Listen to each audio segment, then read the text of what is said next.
더 깊게 더 넓게 주님께 나아가는 우리가 되게 하여 주시옵소서. 좁은 소견으로 좁은 생각으로 하나님을 판단하지 말게 하여 주시고 좁은 생각으로 하나님께 불평해왔던 나를 이제는 조금 더 넓게 조금 더 깊게 생각할 수 있는 신앙인으로 변화시켜 주시옵소서. 오늘 한날을 주신 하나님께 감사하며 한 걸음씩 또 나가보고자 합니다. 하나님, 이제는 조금 성숙해야 될 텐데 내게 그 성숙의 방법을 알려주시고 그 성숙의 과정을 알려주시고 그 성숙의 결과를 분명히 알려주시사 하나님 품 안에서 좀 더 넓고 좀 더 깊은 생각을 하는 내가 되게 하여 주시옵소서. 우리 안에 있는 모든 상황과 환경에 대한 온전한 판단력 허락하여 주시고 그 지혜로운 판단이 내일을 열 줄 믿사오니 그 내일에 대한 주님의 은혜도 마음껏 누리게 하여 주시옵소서. 감사합니다. 고마우신 예수님 이름으로 기도드렸습니다. 아멘, 아멘. 에스겔 40장 말씀 볼까요? 40장 1절에서 4절 말씀이 됩니다.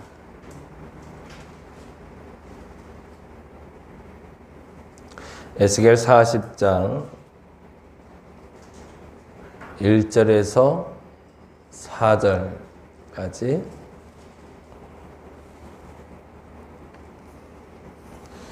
오늘은 40장에서 42장까지 보는 날인데요. 40장 1절에서 4절 같이 한 목소리로 읽겠습니다. 우리가 사로잡힌 지 25째 해 성이 함락된 후 14째 해 첫째 달 10째 날에 곧 그날에 여호와의 권능이 내게 임하여 나를 데리고 이스라엘 땅으로 가시되 하나님의 이상 중에 나를 데리고 이스라엘 땅에 이르러 나를 매우 높은 산 위에 내려놓으시는데 거기에서 나무로 향하여 성읍 형상 같은 것이 있더라. 나를 데리시고 거기에 이르시니 모양이 놋같이 빛난 사람 하나가 손에 삼줄과 측량하는 장대를 가지고 문에 서 있더니 그 사람이 내게 이르되 인자야 내가 내게 보이는 그것을 눈으로 보고 귀로 들으며 내 마음으로 생각할지어다. 내가 이것을 내게 보이려고 이리로 데리고 왔나니 너는 본 것을 다 이스라엘 족속에게 전할지어다 하더라. 아멘, 아멘. 오늘은 40장부터 42장 보는 날인데요. 어저께 37장까지밖에 못 봐서 38장부터 해서 조금 빨리 이렇게 체크하면서 좀 가볼게요. 38장은 이렇게 해놓으시면 좋을 것 같아요. 계속 이제 반복되는 단어가 나왔던 걸 여러분이 기억하실 텐데요. 모든 일의 이유는 이렇게 해놓으시면 좋을 것 같아요. 모든 일의 이유는 왜 우리가 환난을 당할까? 왜 고민이 생겼을까? 왜 문제가 발생할까? 왜 이 모든 일에 복이 될까? 그 모든 일의 이유가 뭔지를 이제 분명하게 이렇게 밝혀주고 있습니다. 16절 말씀 보죠. 38장 16절. 그래서 이제 38장 전체는 마곡 땅의 왕 곡에게 향하여 예언하면서 이스라엘 공격했던 곡이라는 나라가 어떤 나라인지 그 나라가 이제 어떻게 멸망당할지를 39장에 얘기하는데 사실은 그 중심 속에 있는 맥은 16절과 23절이 됩니다. 16절 말씀 같이 읽어볼까요? 구름이 땅을 덮음같이 내 백성 이스라엘을 치러 올라오리라. 곡이 올라온다는 얘기죠. 곡이 끝날에 내가 너를 이끌어다가 내 땅을 치게 하리니 이는 내가 너로 말미암아 이방 사람의 눈앞에서 내 거룩함을 나타내어 뭐라고 되어 있어요? 그들이 다 나를 알게 하려 함이라. 거기다 줄 쳐주시죠. 모든 일의 이유, 첫 번째 이유가 이스라엘이 공격당하는 이유에 대해서 이야기하는 거죠. 공격당하는 이유에 대해서 말씀하시면서 결론적으로 뭐라고요? 그 일로 하나님을 알게 하기 위해서. 23절에 다시 한번 반복됩니다. 23절 같이 한번 읽어볼까요? 이같이 내가 여러 나라의 눈에 내 위대함과 내 거룩함을 나타내어 뭐래요? 나를 알게 하리니. 거기다 줄 쳐놓죠. 나를 알게 하리니 그 다음에 내가 여호와인 줄 그들이 알리라. 이스라엘 백성들만 하나님을 고백하게 만드는 것이 아니라 전쟁과 환난과 고난 그리고 그러한 어떤 모든 상황 속에서 이 모든 일의 주권자가 하나님임을 알게 하기 위한 과정이다라는 것을 38장에 이제 정리를 해냅니다. 그래서 에스겔이 환상을 보고 그 환상을 전달하면서 이스라엘 백성들뿐만 아니라 이스라엘을 공격하는, 더 정확히는 하나님과 모든 것이 관계되어 있다라고 알지 못했던 이들이 이 모든 삼라만상 모든 것들은 다 하나님과 연관되어 있고, 그래서 그 모든 결과를 통해서 하나님을 알게 하기 위하여 이 모든 사건들이 일어나고 있다라고 하나님이 에스겔을 통해서 이어가고 계시는 거죠. 39장은 이렇게 해놓으시면 좋을 것 같아요. 그냥 간단히 보고 갔으면 좋겠는데, 열방의 결과와 이스라엘의 결과는 이렇게 해놓으시면 됩니다. 그럼에도 불구하고 결국에는 내 관심은 나는 어떻게 되냐인 거죠. 그렇지 않나요? 하나님을 알게 한다고 그래요. 열방이 하나님을 알게 하고, 어제도 이제 우리 대림교회 성도들 와서 열심히 전도, 그 추운데도 노방전도 다 해놓고 갔는데, 왜 하냐는 거죠. 왜? 노방전도 왜 하는 거고, 왜 우리가 밥을 먹고 대화하고 교회를 만들고 왜 하느냐? 하나님을 알게 하기 위해서다라고 얘기해요. 근데 아멘 할 수 있어요. 아멘하고 그래야 돼요. 근데 그래서 나는 이렇게 묻는 거죠. 그렇게 한 나는 어떻게 되냐? 그렇게 한 나는. 이 질문으로 계속 가지 않나요? 왜냐하면 나라는 존재를 내가 부인할 수는 없으니까. 내 주변에 있는 것들은 이렇게 되고 나는 이렇게 된다라고 설명하는 게 바로 39장이 되는데요. 39장 9절에 보니 이렇게 되어 있습니다. 9절 말씀 같이 한번 읽어봅니다. 7절부터 보시죠. 7절부터 내가 내 거룩한 이름을 내 백성 이스라엘 가운데 알게 하여, 또 나오죠. 그렇죠? 하나님을 알게 한다고 다시는 내 거룩한 이름을 더럽히지 아니하리니 내가 여호와 곧 이스라엘의 거룩한 자인 줄 민족들이 알리라. 그리고 나오죠. 주 여호와의 말씀이니라. 볼지어다 그날이 와서 이루어지리니 내가 말한 그날이 이날이라. 그리고 이렇게 됩니다. 9절 이스라엘 성읍들에 거주하는 자가 나가서 그들의 무기를 불태워 사르되 큰 방패와 작은 방패와 활과 화살과 몽둥이와 창을 가지고 뭐 한대요? 7해 동안 불태우래요. 불을 피우는데, 이거는 그러니까 뭐 따뜻하게 하려고 불을 피우는 게 아니라 이제 전쟁이 끝났다는 얘기죠. 근데 이스라엘을 쳐들어왔던 열방들이 무기를 버리고 가고 모든 버려진 무기들을 태우기 시작하는데, 그게 7년 동안 탈 정도로 어마어마한 양의 전쟁의 부속물들이 남았는데, 그게 다 필요가 없을 만큼. 근데 그렇게 다 태워지고 사라질 것을 얘기하는 거죠. 근데 그 기간이 7년이나 걸릴 만큼 전쟁은 오랫동안 진행되었을 것이고, 그런데 중요한 건 오랫동안 진행된 그 전쟁이 여호와로 말미암아 끝날 것이다 라고 예언하고 있는 거죠. 그렇다면 이스라엘의 결과는 어떻게 될까? 열방들은 그렇게 멸망당했다 치고, 그러면 우리는 어떻게 돼요? 라고 얘기할 때 그게 바로 26절부터 29절입니다. 그게 39장 넘어가 보죠. 그래서 25절부터 봅니다. 25절부터 29절까지는 이스라엘은 어떻게 될지를 얘기하십니다. 그러므로 주 여호와께서 이같이 말씀하셨느니라 내가 이제 내 거룩한 이름을 위하여 열심을 내어 야곱의 사로잡힌 자를 돌아오게 하며 이스라엘 온 족속에게 사랑을 베풀지라. 나는 사랑받는구나, 이렇게 알게 되는 거죠. 그들이 그 땅에 평안히 거주하고 두렵게 할 자가 없게 될 때에, 아까 말한 대로 7년 동안 모든 무기를 다 태웠으니 이제는 전쟁할 필요가 없다는 얘기죠. 그 두려워할 자가 없게 될 때 부끄러움을 품고 내게 범한 죄를 뉘우치리니. 누가? 내가. 나는 사랑을 받게 되는데 그 사랑으로 내 범한 죄를 뉘우치게 되고, 그 다음에 이렇게 되네요. 27절 내가 그들을 만민 중에서 돌아오게 하고 적국 중에서 모아내어 많은 민족이 보는 데서 그들로 말미암아 나의 거룩함을 나타낼 때라. 이렇게 세 개 해놓으시면 좋을 것 같아요. 사랑을 받고 범한 죄를 뉘우치게 되고 그리고 어떻게 된대요? 그들로 말미암아 나의 거룩함을 나타내게 된다. 나는 이렇게 될 것이다. 이 나는 누굴까요? 하나님을 알게 된 사람들이죠. 사실은 이스라엘로 지칭되고 있지만 하나님을 하나님으로 알게 된 백성들은 이렇게 될 것이다 라고 얘기하고 있습니다. 하나님을 하나님으로 알지 못하는 백성들은 멸망당하겠지만 하나님을 하나님으로 인정하고 알게 된 사람들은 사랑을 받게 될 것인데 그 사랑으로 말미암아 죄를 뉘우치게 될 것이고 그로 말미암아 나의 거룩함을 나타내 줄 것이다 라고 이야기합니다. 그리고 이제 28장 29절에 그 마무리로 그 나머지 결과, 외적인 결과죠.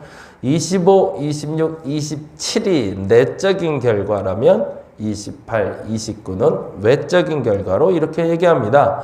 전에는 내가 그들을 사로잡혀 여러 나라에 이르게 하였거니와 후에는 그들을 모아 고국 땅으로 돌아오게 하고 그 한 사람도 이방에 남기지 아니하리니 그들이 내가 여호와 자기들의 하나님인 줄 알리라. 거기에 모아에 동그라미 해놓으시고요.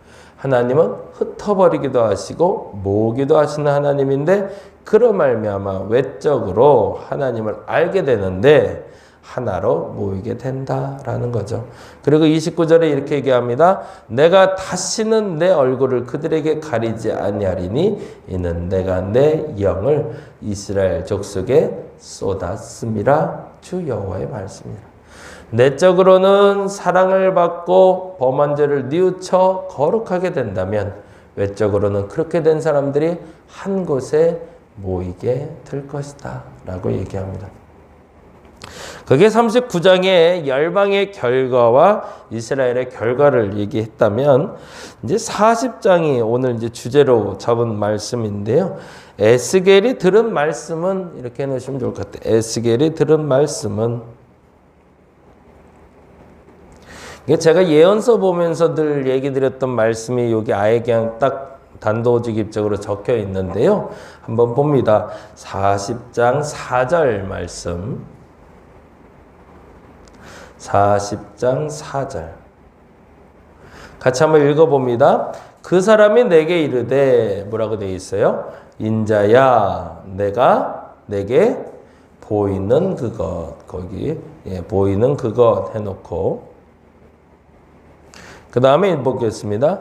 눈으로 보고 거기다 해놓고 귀로 들으며 또 줄쳐놓고 내 마음으로 생각할지어다 줄쳐놓으시죠. 이제 하나님이 에스겔에게 어떤 장면을 보여줄지를 얘기하시기 이전에 명령하시는 게 있습니다. 크게 세 가지를 얘기하시는 거죠. 눈으로 보고 귀로 듣고 마음으로 생각하라.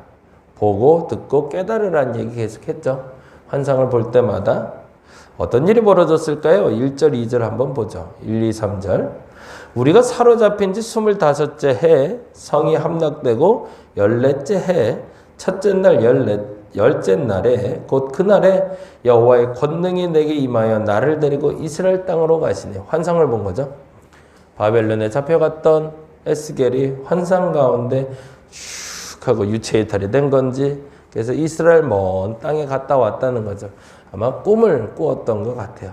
근데 그 꿈에 이스라엘 땅으로 가게 되었는데 2절에 보니 하나님이 이상 중에 나를 데리고 이스라엘 땅에 이르러 나를 매우 높은 산 아마도 시온산을 얘기하겠죠.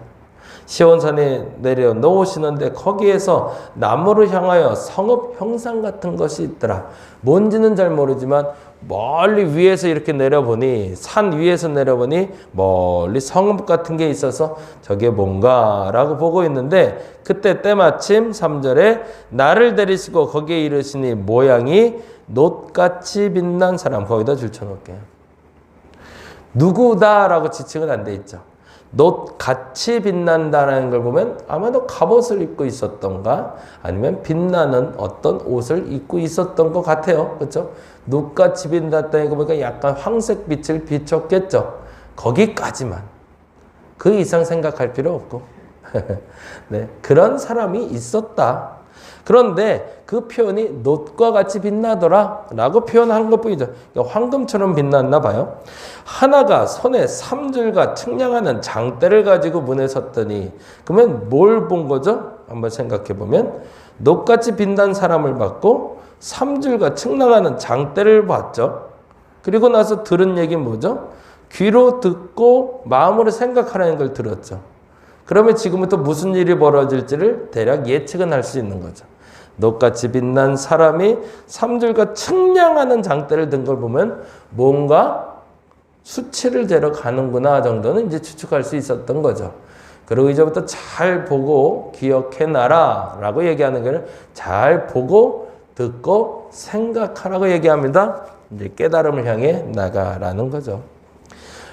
이사야, 에스겔, 예레미야 각 선지자들이 보고 듣고 생각한 것이 기록된 게 예언서라고 그랬습니다. 그렇죠? 그 얘기에 대해서 에스겔은 지금 정리를 해내고 있는 거고요. 그리고 지금부터 보아지는 것도 뿐만 아니라 그리고 이전에 보았던 것도 역시 이 세 가지를 가지고 보시면 됩니다. 눈으로 보고 귀로 듣고 마음으로 생각하는 것. 그것이 바로 예언서를 정리해내는 방법이다 라고 40장이 이야기하고 있죠. 그래서 에스겔이 들은 말씀은 눈으로 보고 귀로 듣고 마음으로 생각하는 것. 이렇게 넣으시면 될 것 같고요. 이제는 조금 빨리 가죠. 41장, 42장은 큰 얘기는 없습니다. 아까 말한 대로 측량줄을 잡고 있으니 측량해야죠. 그게 집중되죠. 근데 사실은 이게 우리한테는 별로 중요한 일은 아니죠. 그 크기가 어떻든 그게 어디 있든 사실 우리는 상관이 없어요. 그런데 예루살렘의 성전이 무너진 걸 아는 에스겔에게는 이건 굉장히 감격적인 장면이죠. 왜냐하면 성전이 회복되는 거니까. 그래서 그 감격 가운데 너무 상세히 기록했지만 사실은 우리랑은 큰 상관은 없는 얘기이기는 합니다. 41장 가볼까요? 41장 이제 40장부터 성전을 측량하고 있는데 41장은 지성소와 골방의 크기는 이렇게 놓으시면 좋을 것 같아요. 그리고 나서 지성소가 어디 있고 지성소의 크기가 얼마고 골방의 크기가 얼마나 되는지를 기록하고 있습니다. 그게 읽고만 가죠. 3절, 4절인데 같이 볼까요? 41장 3절, 4절. 그가 안으로 들어가서 내전문 통로의 벽을 측량하니 두께는 2척이요. 문 통로가 6척이며 문 통로의 벽의 너비는 각기 7척이며 그가 내전을 측량하니 길이는 20척이요. 너비는 20척이라 그가 내게 이르되 이는 지성소니라 라고 이야기해 주셨다는 겁니다. 그러니까 그에게 듣기 전에 이게 뭔지는 에스겔이 모르는 거죠. 그런데 보여주신 걸 들으면서 알아가기 시작하는 거죠. 아, 지성소가 이렇게 지어질 거구나 라고. 그러고 나서 그 다음에 이제 골방 얘기가 나오고 있고요. 42장엔 이렇게 되어 있네요. 42장은 성전의 전체 크기는 이렇게 넣으시면 좋을 것 같아요. 성전의 전체 크기는 15절에서 20절의 그 크기에 대해서 사면 담을 측량하며 사이즈를 알려주고 있습니다. 한번 읽어보고 마무리하겠습니다. 그가 그 안에 있는 성전 측량하기를 마친 후에 그 안에 내실을 이제 다 측량이 끝났고 이제 밖에를 측량하러 나가는 거예요. 나를 데리고 동쪽 향한 문을 길로 나가서 사방 담을 측량하는데 그가 측량하는 장대 곧 장대의 동쪽으로 측량하니 500척이요 그 장대로 북쪽을 측량하니 500척이요 남쪽을 측량하니 500척이요 서쪽을 돌이켜 측량하니 500척이라 정사각형이네요. 정사각형으로 생긴 담을 만들고 그가 이같이 사방을 측량하니 그 사방 담 안의 길이가 500척이며 너비가 500척이라 그 담은 거룩한 것과 속된 것을 구별하는 것이라고 여기다 줄쳐졌죠. 성전을 다 재고 나서 이거 왜 이렇게 다 재고 있어요? 라고 물었겠죠. 사실은 에스겔 입장에서도 환상을 보는데 와 좋다 와 좋다 저도 그럴 것 같아요. 그러니까 오늘 이제 잠자다가 꿈을 꾸는데 하나님이 양 목사 네가 앞으로 목회할 교회야. 한번 봐봐. 그러면 얼마나 신나겠어요, 그죠? 에스겔은 제사장이거든요. 야, 너 앞으로 여기서 예배 드릴 거야. 그러면서 보여주는데, 야, 그거 사이즈 안 재고 싶겠어요? 사이즈 다 재고 싶죠. 이렇게 하고 막, 근데 거기에 집중하지 말라는 거죠. 그 교회 왜 만들어주냐? 이유는 여기 있다는 거죠. 그 다음은 거룩한 것과 속된 것을 구별하는 것이라고. 그리고 교회의 담을 만들어주시며 예루살렘의 성소를 만들어주시며 그 거룩한 것을 담고 있는 곳이 이곳이다 라고 이야기해주고 계십니다. 성경을 볼 때 늘 말씀드리지만 뭘 봐야 되는지, 뭘 들어야 되는지, 무엇을 생각해야 되는지를 여러분들 다시 한번 점검하는 시간 되었으면 좋겠습니다. 우리가 이 글을 읽는 이유는 나의 욕심을 채우기 위한 것이 아니라 속된 것과 거룩한 것을 구별할 지혜를 얻기 위함입니다.